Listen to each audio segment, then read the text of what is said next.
y'all? It's your girl, Chocolate Curls, also known as Amari Elisa on Instagram and Twitter. And today's video is a very special video because I don't know if you can tell by this beautiful cap on my head, but your girl just graduated, and I'm coming to you all with some tips, some of my own very special tips to how I made it this far, how I made it to graduation, and just a few tips on how to succeed through your academic career in general. If you're not already subscribed, go ahead and click that subscribe button right now. Let's go ahead and get down to it. And after this video, go ahead and like it, or you can click the like button right now so we can go ahead and just get on into the video. You ain't gotta worry about that later. I like, subscribe, all of that. Period. Period. Period. Period. Period. Period. Period. Period. Period. Period. Period.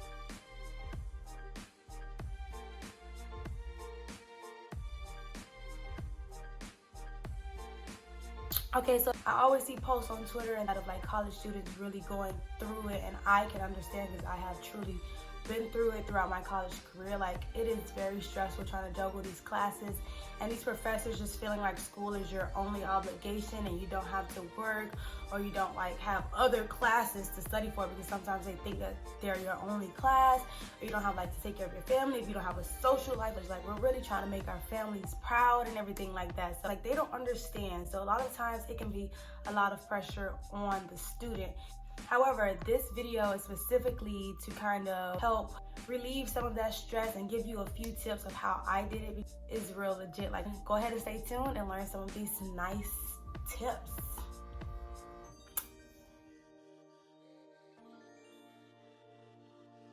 Always look at the bigger picture. Everyone's first assumption is, oh, you like school, you like to be in school, that's why you do so good. That is your first misconception about me. I do not like school. I like success. I like to succeed. I know where I want to go in the future, and I know that college is one of those steps that I need to take to get to where I want to be. And if I put my mind to it, I'm able to do it. When you're up 12 a.m. at night and you're like, oh, I don't need this class, I don't even care for this class, these classes are going to teach me nothing. It probably isn't. But if you need that class to graduate, you need that class. So like, that mindset that you have already is already just like setting you up for failures. If you just put your mind, like set your mind to your goal, of your end goal, and just go through the little steps that's needed to get there. You can't just wake up one morning and be successful. There's hardships and obstacles and everything else. Not only do you have to have self-discipline, but you also have to learn how to prioritize what's really important. And the best thing for you to do is get an agenda. Like, you cannot memorize everything that you need to do in your head. You're not going to be able to remember it. You need an agenda because you need to plan ahead. This is what an agenda looks like. If you don't know, I bought this from my own bookstore at my school. It's not that hard. Walmart sells them. Everyone sells them.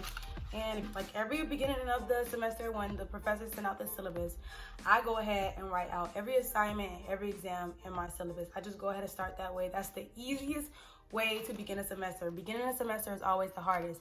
But I'm telling you, if you get a syllabus and you write every single thing down, that is the first step to getting organized and getting yourself prepared for success. That's what I also like to do, is kind of color coded sometimes. Like, you can do classes a different color, you can do exams in red, so like, it's just like, so you can really see it and things really stand out to you. And when I say like self-discipline and like planning ahead, it's like, you need a social life in college. Like, don't be locked up in your room. I was locked up in my room a few times studying when it is necessary. If you have an exam coming up, if you have something big coming up that will determine your fate in college or determine how a semester ends for you, yes, you lock yourself into a room. But other than that, you do need a social life. And what better way to have a social life than being organized? Like, if I see I have all of this work this weekend and an exam the next Saturday, I'm probably not gonna go out. However, if I just go ahead and cross these things out, do my work ahead of time, and give myself enough time to prepare to be able to go out, then like, you get it. Like, I'm not even gonna lie, like, I didn't procrastinate, but being that I had an agenda, I would try and do my assignments ahead of time. Sometimes I would even write my assignments 2 or 3 days before they're due. Like, let's say this assignment is due Thursday and I write to do it on Monday because I know I have extra time when I get out of class. If I don't do it Monday, that's my procrastination day 1. I still have Tuesday, I still have Wednesday, and then by Thursday, it should be done by now. If you plan it ahead of time, you kind of give yourself time to slack off just a little bit. Make friends. And when I say friends, I mean like study buddies, okay? Like if you have a class that you are struggling in, if you can't do it by yourself, you're gonna want to get a friend that is doing better than you in that class. Like if you're making a C in that class, don't go get another friend who's making a C, because that friend can't even help you that much. If you're making a C in that class, don't go get a friend that's making a D, because you're gonna be teaching them when you need to kind of, you know, get higher. So like if you're making a C, go find somebody making a B, go find somebody making an A and study with them. Like you want to study with people who are ahead of you, not below you. And it's not like, put your ego to the side. Like if someone is better than you at something, don't take that to offense. Learn from them, okay? Like that's like one of the most biggest mistakes anyone can make, is to just hate on somebody. Oh, she's getting an A in the class, she thinks she all that. Oh, she getting an A in the class, let me be her friend, let me study with her. Like you get it? Like it's just a mindset type of thing. Like you gotta like elevate yourself, and it's like you got to surround yourself with people who are doing better than you or just as good. Like,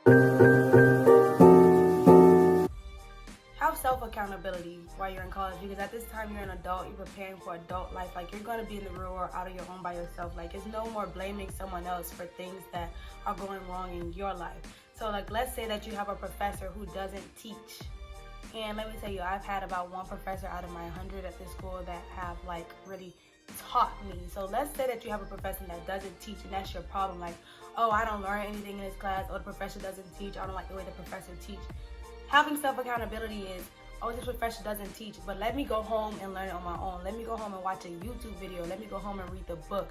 Let me go home and study with my friends, call my friends who know this material. You get it? You cannot blame it on the professor, because at the end of the day, they're not the one getting the grade, and they're already done with college. So a lot of times they don't care. And put matters into your own hands. Like I have taught myself just about every course that I have learned at this school. Like I went home and taught myself. I bought notes or bought whatever I needed to purchase to do the materials that I needed to learn on my own. Professors give out resources. If your professor is hosting office hours, then you should most likely go. If you know in the future you'll need a letter of recommendation on that, at the end of the semester you may want to write that professor to bump your grade up, or whatever it is that you may want. You kind of have to try and build a relationship with your professor, because 10 times out of 10, if your professor saw you in office hours every week trying to learn the material, you're not doing that good, they're going to have a little bit of sympathy, because it's like you try, you have to show effort. Even if your professor doesn't teach, a lot of times they have TAs who actually took the class a semester or two ago, a year ago, so they know how the class runs. So get to know your TAs, go study with your TAs, do what you have to do to succeed. And it's like, and if it may not work for one class, that does not mean that everyone's office hours are terrible. And if one TA doesn't teach, that does not mean every single TA does not know how to teach. Like you can't limit yourself. Put yourself out there over and over and over again. I promise you, more doors will open for you than the ones that are closing.